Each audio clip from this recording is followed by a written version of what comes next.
Welcome to day 13 of Turn Back Time, getting very close to that 2-week marker. Everything is still descending. Lots of measurements down today, waist to 33.5, hips to 40, one thigh down and one upper arm. You'll notice that I use inches even though I'm English, but I think body measurements are still counted that way on both sides of the Atlantic. Apologies if not, maybe I'm just old. And you can, of course, monitor your descent any way you like, using inches or centimetres. I'm down another half a pound as well to 186.6 pounds, and I'm now concave under my ribs. It looks that way. Big dents where there were no dents before. Talking of dents, I suddenly have one running down the front of my shin.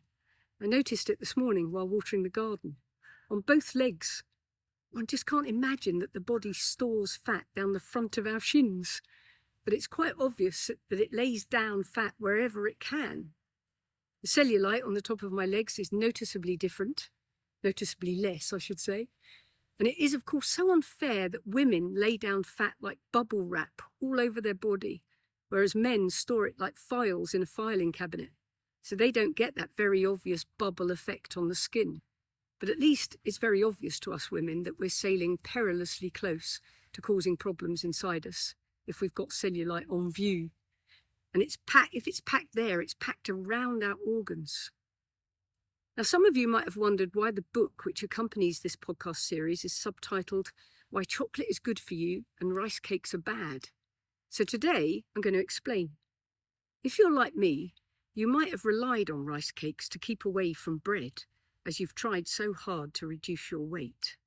But did you know that as well as being highly processed, with pretty much any nutritional value just squeezed out of them, they are higher on the glycemic index than ice cream?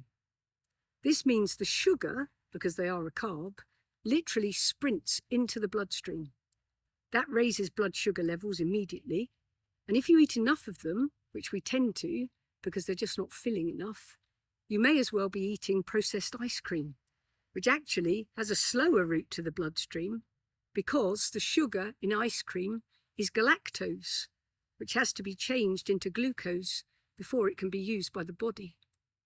Someone gave me a great analogy once when they said that when you eat a foodstuff full of fibre, it's like putting an umbrella up inside of you, and all the glucose has to drip slowly through that umbrella to get into the bloodstream, like squeezing raspberries through a sieve. If the food you eat has less or no fibre, it just pours in like a monsoon. And of course we know that makes you more hungry because the insulin comes out, mops up all this sugar, spilling all over the storage capacity, and sends a signal to your brain to eat more. That's why fibre-rich foods make you feel full for longer, and why some fruit and veg are higher on the glycemic scale than others. So you should eat less of them. Google a glycemic index to put on your fridge and try to eat only those foods under 50. Indulge in the others like banana, dried fruit, carrots, corn, but less often. Rice cakes are generally made from processed white rice, which are mostly empty calories and have almost no fibre or vitamin and mineral nutrients at all. It's then put under immense heat and pressure to make it puff up, and chemical compounds have been found in rice cakes, and even low levels of inorganic arsenic. Even if you find the rice cakes made from brown rice, the cooking process strips the nutrients from them too. If I'm not here tomorrow, you'll know the rice cake industry got to me. But one needs to know the risks, and certainly don't touch the chocolate-coated ones or any sweetened ones. You might think, well, it has to be better than bread, but not really. If you use a multigrain bread full of complex carbohydrates, which is harder to break down, the bread is better for you.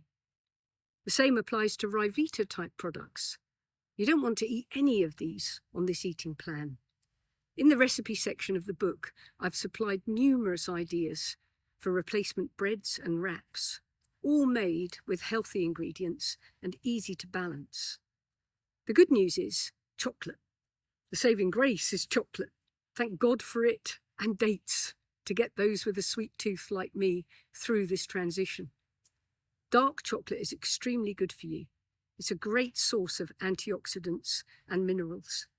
It can fight inflammation. It can protect the body from free radicals. I always thought free radicals sounded like a good thing, but apparently not. 85% plus dark chocolate has iron, magnesium, zinc, copper, and phosphorus in it. It builds bones, boosts your immune system, and helps you sleep. Hence cocoa at night, I suppose.